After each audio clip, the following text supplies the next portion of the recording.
च पुरहराय च महाप्राणदीपं शिवं शिवं भजे मञ्जुनाथं शिवं शिवम् अद्वैतभास्करं अर्धनारीश्वरं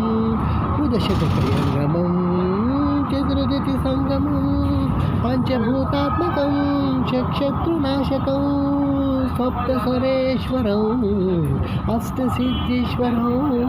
नवरसमनोहरं दशदिशासुरिमलम् एकान्तसुचलम् एकनाथीश्वरं प्रस्तुतिवशङ्करं प्रणतिजनकिङ्करं दुर्जनभयङ्करं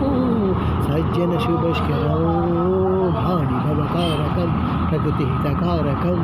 भुवनभव्यभवकारकं भाग्यात्मकं रक्षकम् ईशं सुरेशं ऋषेशं परेशं नटेशं गौरीशं गणेशं भूतेशं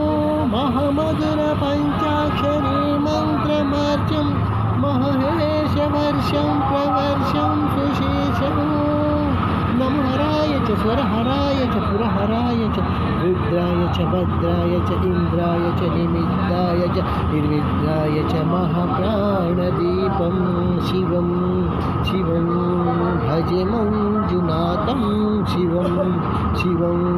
ढं ढं डं डं डं डं डं डं टक्कानि नादनवताण्डवाडम्बरं तद्दिम्मि तकदिम्मि धिद्दिम्मि दिम्मि दिम्मि सङ्गीतसाहित्य सुमकमलपाम्बरम् ओङ्कारं ह्रीङ्कारं श्रीङ्कारं ऐङ्कारं मन्त्रबीजाक्षरं मञ्जुनाथेश्वरं ऋग्वेदमादं यजुर्वेदवेदम् अमप्रगीतं अधर्मप्रभातं पुराण इतिहासप्रसिद्धं विशुद्धं प्रपञ्चैकसूत्रं विबुद्धं सुशुद्धं नकारं मकारं यकारं मकारं यकारं मकारं साकारसारं महाकालकालं महानि